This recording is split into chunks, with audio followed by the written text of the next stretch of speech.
Hey, everybody. It is me, Michael Curtis, with here, Chris Doyle, and we are here to talk a little bit more about Caverns of Thracia, specifically Caverns of Thracia related adventures that were created entirely for our original Adventures Reincarnated line. So Chris, we have two adventures per se that were related.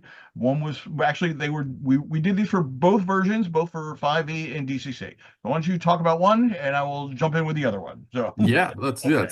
So FEF 27 is the sacrificial pyre of Thracia. So this was originally written in 5e and then it was eventually converted. DCC This is 110 for those of you who are playing along at home. Yep, for So, DCC 110. And it was created for first level 5e characters. I assume it was it is created for also first first level. level DCC Yep. cards. Yeah. So this is a short hex crawl through the jungle. So this is basically on the road to the Caverns of Thracia. You could think of this as Scott Moore, the original designer, actually created a small hex crawl. So if you weren't actually starting in the location where the ruined city of Thracia was, you can do this little sub-adventure. And it basically, you get to this little town called Hamlet. That's actually the name of the town. It's not a hamlet. And in there, the PCs discover that there is a cult operating in a nearby extinct volcano. So they obviously, the folks of Hamlet are being preyed upon by the cult, and they're being sacrificed in their pyre. So they ask the PCs to help them out. They go explore the ruined the ruins in the volcano, and they put the cult to the sword, but then they find out that the cult is like a splinter faction off of a cult that you're going to actually run into deep down into the ruins of Thracia later on. So it's really kind of cool. So there's definitely a wilderness sprawl part of the adventure. There's definitely some social interaction when you're in the little village. And then there's some good old-fashioned dungeon crawling when you get to the end of it and everything. And a really cool part of this, at the end, there's an appendix that actually details how you can play a dog folk PC if you'd like to. So we give a little bit of rules on that as kind of like an optional species. So that's FEF 27, the Sacrificial Pyre of Thracia. So definitely check that out. Yep. And on the other side, we have DCC 109, which was what in the 5e lands. That was oh my God, you're putting me on the spot here. Number 29, I believe it was. The number 29, yes. So I hope I got that right. so Beneath the Isle of the Serpents was written by Bob Brinkman, and it works itself out as is used specifically to introduce the characters to basically it takes place outside of the general Thracia area of it.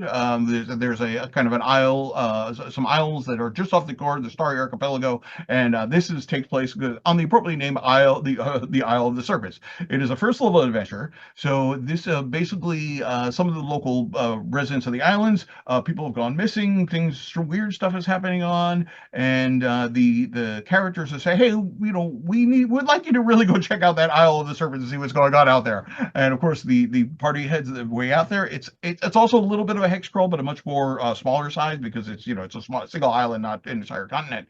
But the players begin to explore. They're going through a jungle island. I think we've all been on a jungle island situation before, either in real or reading or seeing it on television or movies or something like this. So there's plenty of things that jump out of the jungle to eat you. And then, of course, if you manage to get past that, that's when you actually find the ancient ruins and the pit that leads down underneath the island. And then you begin to encounter the real issues which are going on there. And it is tied into the larger kind of Thracia lore, as we mentioned in the previous video. There's lots of beast folk going around, whether they're dog brothers or lizard folk or minotaurs or something like this. Well, Beneath the Isle of Serpents introduces yet another kind of animal related beast, which if you're a DCC fan may or may not come as a surprise, because there are certain species out there who like to meddle with human affairs, and you might encounter a nest of snakes perhaps underneath the Isle of the Serpents, and it is your job to deal with that situation. And of course, during your explorations, there are callbacks to Caverns of Thracia. So once you deal with this problem, you might be like, hey, let's go check out this Thracia place, and that will lead you directly into the full Caverns of Thracia adventure. So that is, as I said, first level DCC adventure, also first level 5e adventure as well. Yep, correct. And I was wrong. It's actually number 28. So Okay. FF number 28. I goofed it up. But yeah, so this is great that we actually converted it over to the 5e version as well. So two more excellent adventures that you could use in conjunction with your Caverns of Thracia hardcover, or they could certainly be standalone as well. You can certainly use those as well for that. So And Caverns of Thracia is the gift that keeps on giving because as we were doing it, not only did we write two new adventures for it, but we also inspired a another supplement that we put out called yes. Chris. The Called Monsters and Magic of Thracia. So this is kind of neat. So this is the first time, I think this is the first, yeah, this is the first time we've actually combined DCC rules and 5e rules in the same book. So one-stop shopping. You grab the book and it's got both versions of the rules in it. In this is 20 plus brand new monsters, fully developed artwork, lore, statistics for both game systems. There's also 10 new magic items in there, including, which is just amazing. I love this, the Thracian steam gun, which I know is a favorite of yours also, because there is some, how shall we say, higher technology perhaps in the Thracian ruins in the original adventure. So it just seemed perfect to kind of have a little bit of a, it's not really a laser gun, but it's definitely a little bit higher, it, level of. it's definitely a nod to the, like Archimedes, the great Yes, geniuses of engineering of antiquity. So if totally. Archimedes had like a little more time and some he He might have would have come done up a with a steam gun. steam gun. I mean, Yes. that's kind of, it's not laser guns, but it's just like, if you're one of those game masters or players who don't like sci-fi with your fantasy, which is understandable, this doesn't kind of break that taboo. You're Yeah. like, okay, that's kind of cool. That's so. Yeah. Um, And all the monsters have a Greek kind of inspired backstory to them and all that, so they will fit in perfectly. So they're it's just a bunch of new monsters and magic items that you can completely just throw into any of your Thracia adventures, either the main adventure, all the levels underneath the city, or any of those supplemental adventures that we talked about. They would totally go good, and in a regular campaign as Right. well. Right. Even your home So. campaign, they have nothing to do with Thracia. I mean, there's a boar of chaos is still a boar of chaos. It doesn't matter if it's tied in with Thracia or not. So yeah, and a Thracian steam gun, you just cross the Thracian out and you have a steam gun. Yep. So there you go. Yeah, useful for Exactly. no matter what game system you're running. One stop shopping for all. Yeah.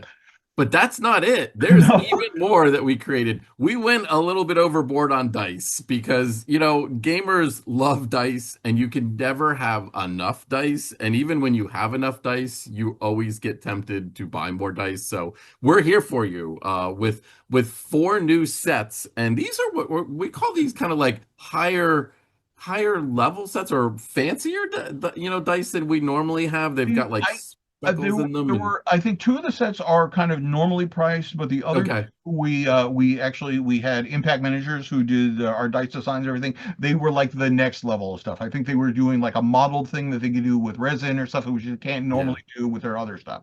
So you get two. Well, we say there were four sets of dice. Technically, there were eight sets of dice because Yes. we had them set into each one. Each set had two versions of it. They had one with the standard sevens, the standard, D4, D5, D6, D20, Yep. and everything. And then there was the other one, which were the funky dice we used in DCC land, D3, D5, D7, blah, blah, blah.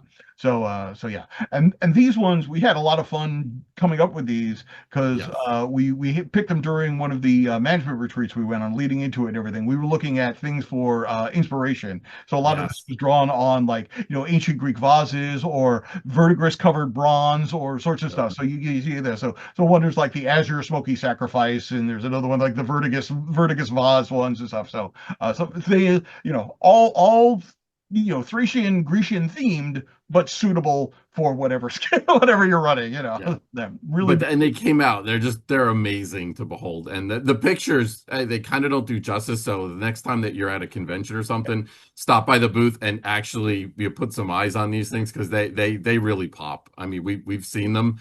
They're amazing. They're definitely some of the best dice that we've offered in the last couple of years. So we're super excited to be able to have those as part of it. So you can really complete your whole Thracia experience of playing, all the extra adventures and everything, and pulling new monsters out of Monsters and Magic, and then also having themed dice that just, perfect. Yep.